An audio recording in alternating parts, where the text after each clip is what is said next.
Welcome everybody to this Q&A session about the movie Only the Devil Lives Without Hope. My name is Elke Kuijper. I work as a press officer for Amnesty International in the Netherlands. And we all just watched Only the Devil Lives Without Hope about Iskandar Kuijper from Uzbekistan. He was sentenced to death in 2002 on alleged terrorism charges, tortured, put in prison. And when the death penalty was abolished in 2005 in Uzbekistan, he was moved to the isolated and notorious Jaslyk Prison.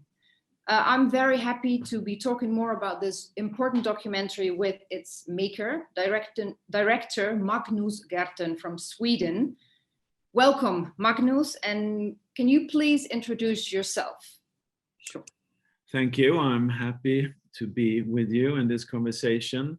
I agree. I think it's an important film, and it was important for me to do as well, because I've been doing loads of different things. As a documentary filmmaker, you have the privilege to throw yourself into different corners of what you are interested in. So I've been doing music documentaries, I've been doing social documentaries, but also I need to do stories like this. I'm very interested in human rights issues, and there's a long story about why I did specifically this film, but I'm based in Malmö in Sweden, and I've been working with documentaries for around 20 years, and I'm currently working on new stuff, completely different stories, but now we're traveling with this film all over the world. And how would you describe yourself as a filmmaker? And are there any filmmakers that you admire or who have inspired you? For sure. I'm a journalist from the start. I was even a music journalist. So there's some kind of interest that I have in arts that goes beyond film. I can't really choose between music and films because both are very important to me. But I found that documentary filmmaking is my kind of storytelling. You can work for a long time with something, you can go deep into something, and you could really connect to the people that you are working with in the film that you're meeting. That is the biggest privilege of documentary filmmaking, is that you're able to knock on any door in the world, and there will be a person who opens the door and says, "Welcome. Now I finally can tell my story," because that's how it feels. And that's how it felt with this film as well. Are there any filmmakers or movie or documentary makers that inspired you or that you admire? There are many. I mean, my inspiration comes from not only films. I watch a lot of the fiction films, and I listen to a lot of music, and I regularly watch like everything that's coming out on the documentary scene. But I would say that I'm like a story junkie. Mm-hmm. It's stories that I go for. I'm not a thematic filmmaker in that sense that I tell myself, okay, now I have to make an important film about this very important topic. I'm thrown into a story that I can develop and investigate. And that's what I've been doing with this one. And I'm always aiming for the universal themes in a very specific story. Is that you said that's what happened with this film as well? You wanted to tell the story. How did this movie came about? How did you come across the story of Dilya Erkenzoda, her family in Iskandar? How did it come about? Yeah, it's quite a long story, because I already made a film in the same regions, the Central Asian region. I made that in 2008. It's a migration story that I did then together with a Swedish journalist, Elin Jönsson, and we followed a young man who was getting married, and he had no job, as no one. Any young man has any jobs in that region. So they are all going to Russia trying to find jobs. And we followed him for 2 3 years. And we were mainly shooting that story in a border city in Kyrgyzstan, but to the border of Uzbekistan. So we heard a lot about what was happening in Uzbekistan, and those were the Karimov, the President Karimov times. It was the brutal time. And for instance, we met a journalist. We just visited a journalist who was a Kyrgyz journalist who was working with spreading information about what was happening in Uzbekistan. And we met him in early 2007, and then we went back home to Sweden. And next time we came back, he was killed, gunned down outside his office by Uzbek agents. So I knew a lot about what was going on in Uzbekistan at that time. And I thought maybe I will do something about Uzbekistan, a story on Uzbekistan at some point. But then there are so many other films and stories waiting when you're a filmmaker like me. So I had a period in 2014. I made a big music documentary that was a box office hit in Sweden. Then I made a Holocaust refugee story in 2015, and then in 2016 I made a film about a famous footballer, Zlatan Ibrahimovic, and I had these 3 big premieres in 3 years. And at the same time my brother became very ill in something that is a bit like COVID-19, and he later died in early 2016. So I was quite exhausted, wasted, and I didn't know what to do. And then I was in my office reading old lists of ideas, and one word was there, Uzbekistan. So together with the people at my office, we discussed, okay, let's see if we can do some interesting research on Uzbekistan, just out in the blue in a way. And then we found this woman in Sweden who had a brother in jail, and that was Dilya, and the brother Iskandar, because she had been participating in an Amnesty International meeting. So I just set up a meeting with her, and so I went to another city. I drank a cup of coffee with her in a cafe, and she was telling me about the case of her brother, and she told me that she only had one photo of him, and she showed me that the only passport photo that she had left of him. And I listened, and I thought, I'm moved, it's important, but I'm not sure if I can sell this story to the market, because that's also where we are at as a filmmaker. You need to be able to get your commissioning editor at the national television to buy your story. So I was very uncertain when she told me about the brother. But then she said, there is something else I want to tell you. And then she told me about the man that she married, and who turned out to be someone completely different. And then I realized, okay, maybe I have a story now, because it's many layers in a film that could be very interesting. So and she told me that story about her husband, and I had one question. The first question I asked her was, do you still have the wedding video from the wedding with that man? And she said yes. And then I thought, okay, now I have a film, because I have the visual starting point for a story like this. Yeah. And then so this was like a long time ago. You've been working on the movie for quite some years, I believe, right? Were the circumstances difficult under which you had to make this documentary? Yeah, this was early 2016. I mean, there were several very difficult circumstances. The first one was that I had to make a decision in which language do I do this film. And I decided very early on that it's important that Dilya, the main character, that she has to be able to talk in her own language, because it's her story, it's her life, and I can't ask her to try to do it in Swedish, or and then I don't speak Russian either, so we decided Uzbek, but that was super complicated to edit a film in a language that we don't know, and after 4 years I still know only 5 words in Uzbek in a way.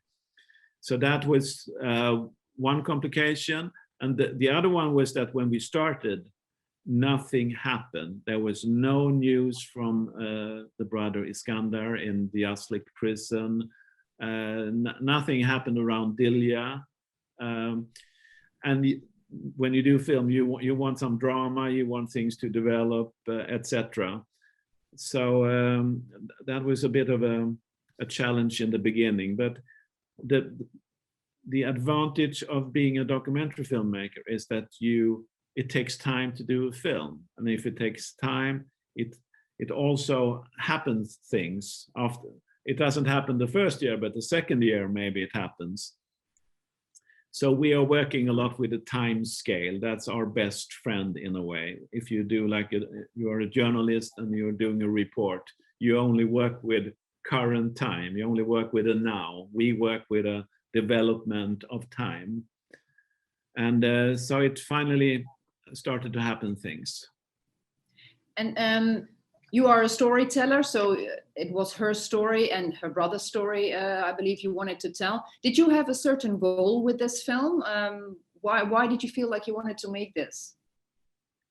I was very interested in her. I was not, I have to admit, the starting point is not that I need to do a film about the situation in Uzbekistan. That's not my driving force. But when I'm thrown into a story, I want to know everything, of course, about what's happening in Uzbekistan. Now I think she's super brave, my main character. She's unique. She was 20 years old when her brother disappeared into the prisons, was subjected to torture, etc. Her parents were very badly treated by the police, and they had to witness torture, etc. themselves. So she realized that she was the one who had to stand up for her brother. But she was one of very, very few in that country at that time who was able to and had the bravery to do it. So to me, that feels important, to really show that those people exist. There are very few, but they are role models for all of us. True. I would like to talk a little bit about the background about human rights. That's my personal interest, of course, and the film festival Movies That Matter is about human rights as well, of course.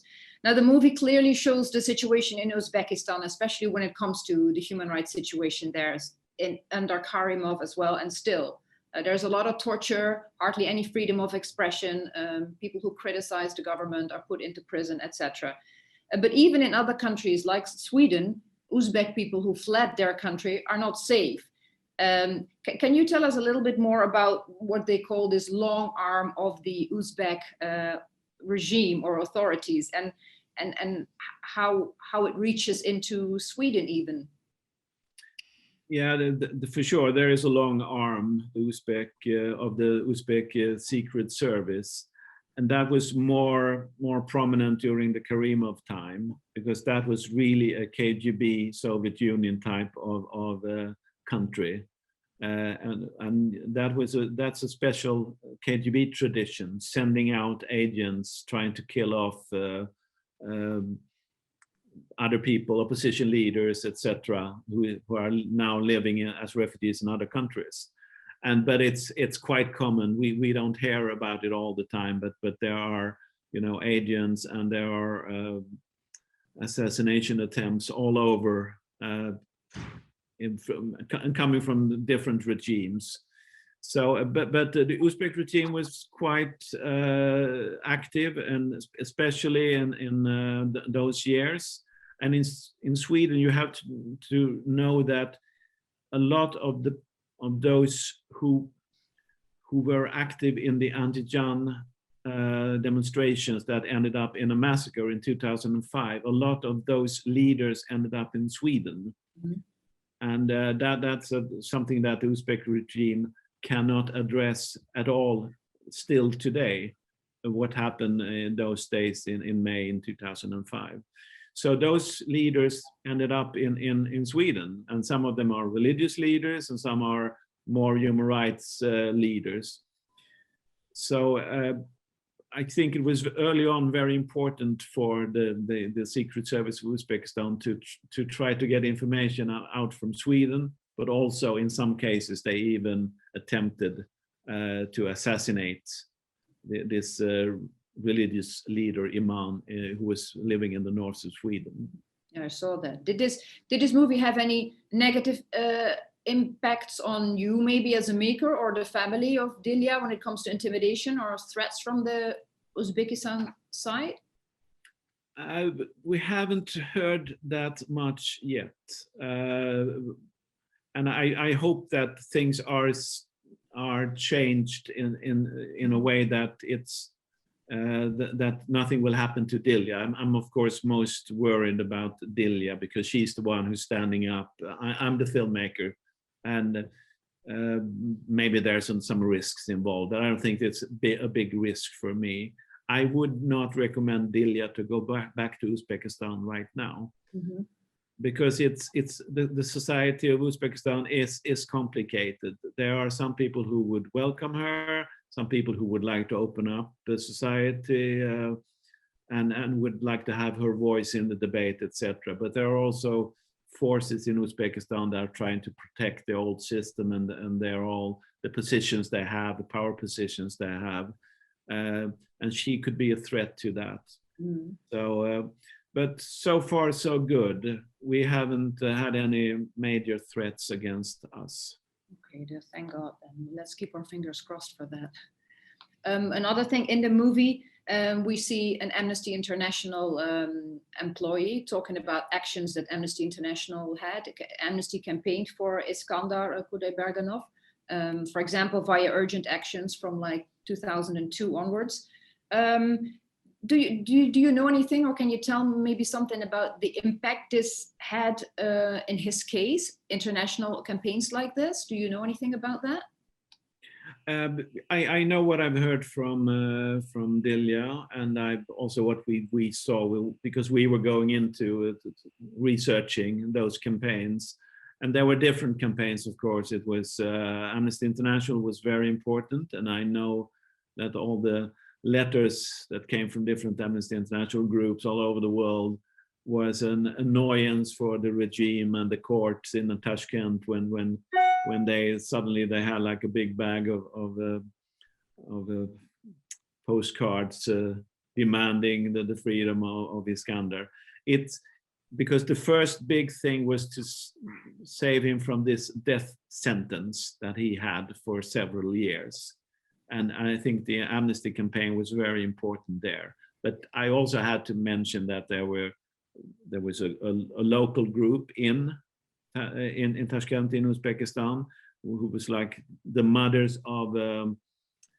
mothers against death sentence and torture, and which Dilya was a part of, and they were also important in that, and also Human Rights Watch, etc. In the beginning of the film, we hear the following quote: "They defeated us, we had to bend. Thanks to God, we did not break." That, which was quite beautiful, I believe, and which made me think about the resilience in people like Dilya and her family. Can you tell me a bit more about the resilience you encountered in them, and what motivated them to hold on and remain hopeful? Yeah, it's. I'm not sure if I can answer the question how they could keep on fighting like they did, because it's some ways it's unbelievable. But because it has a very high cost to be a person of very few, because you have to realize when you're a protester in Uzbekistan in the beginning of 2000 or 2005 or so, there are no people marching in the streets. We don't have that kind of traditional protest that we have in other countries. even like in Myanmar, etc. That it did not exist. It was very, very small groups sitting in small offices, monitored by the Secret Service. Dilya had a place in university. They threw her out from the university. Her parents lost their jobs. She had relatives that were kidnapped and killed. And we could not even tell everything that was happening in this film because it's so much. If we would tell everything about the torture and the harassments, it would only be things like that in the film. So it's to me, it's quite unbelievable that you are in this kind of more closed society, that you're able to keep up an activity like that and do that for such a long time. But we have to remember that she left, she married and she left after fighting for her brother in around 6-7 years. Then she in a way gave up and she moved to Sweden. And then other things happened there, which also the film tells the story about. But in a way, she has been working and fighting for her brother in 20 years. And now he's free. Oh. So the big question is, what will happen in Dilya's life now? No. Because her life was so focused on saving the brother, yeah, and taking care of the family. I mean that was her mission in life. And a full-time job as well. Absolutely. And it has had a very high price for her when it comes to her health and etc. So it's you don't really see all the price she has to pay for this in the film. This is great news that Iskandar is free. I was just going to ask you about, everybody that's watched the film. In the end, we have a little update, but people will be very keen to find out how's everybody doing. But Iskandar is free. When was he released? Yeah, that should have been your first question.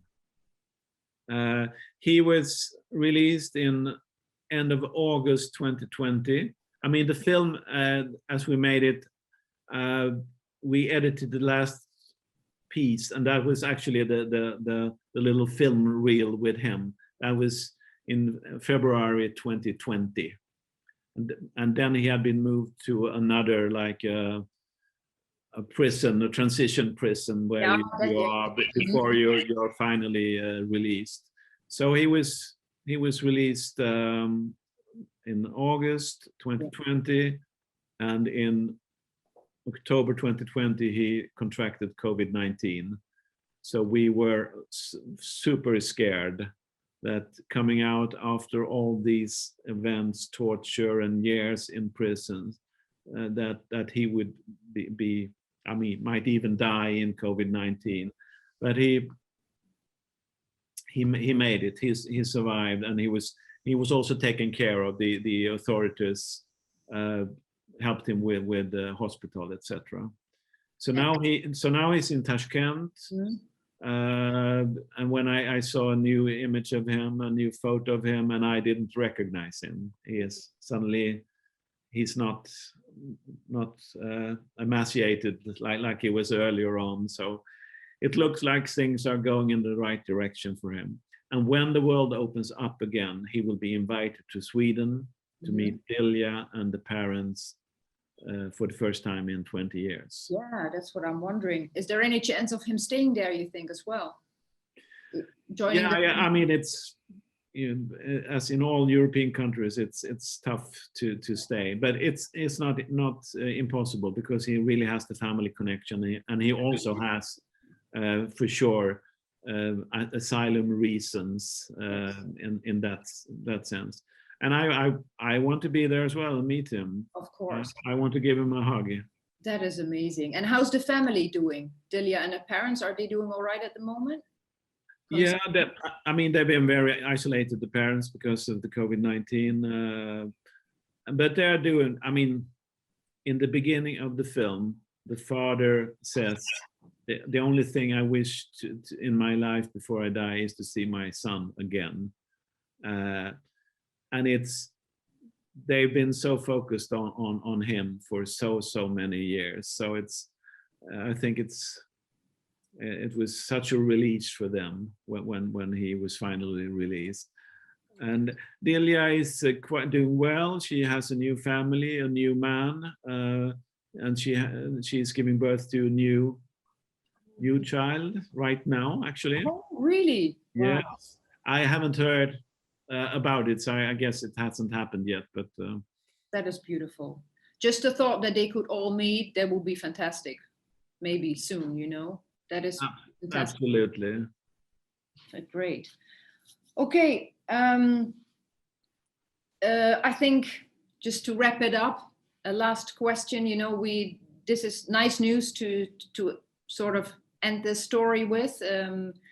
Do you have anything to say? Would you like to share a last word with the audience here in the Netherlands of your film? I mean, I'm happy that you've been watching the film. As a filmmaker, you really want to spread a story like this to as many people as possible.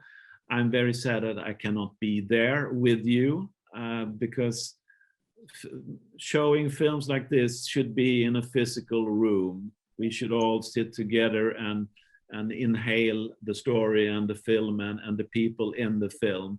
And afterwards, we should discuss it and go for a beer and hug each other. Because that's what we need right now. I agree. Let's hope that will happen soon. Yes. That's all we can say, right? Well, then I would like to say thank you everybody for watching this conversation. I hope you enjoyed the film and this conversation. And please also check all the other impressive and beautiful and gorgeous movies and documentaries and in-depth programs of the Movies That Matter Festival, and you can do that at their website, moviesthatmatter.nl. Thank you very much, Magnus Gertten, and good luck with the new film and projects and everything coming up. And it was a pleasure talking to you very much. Thank you so much.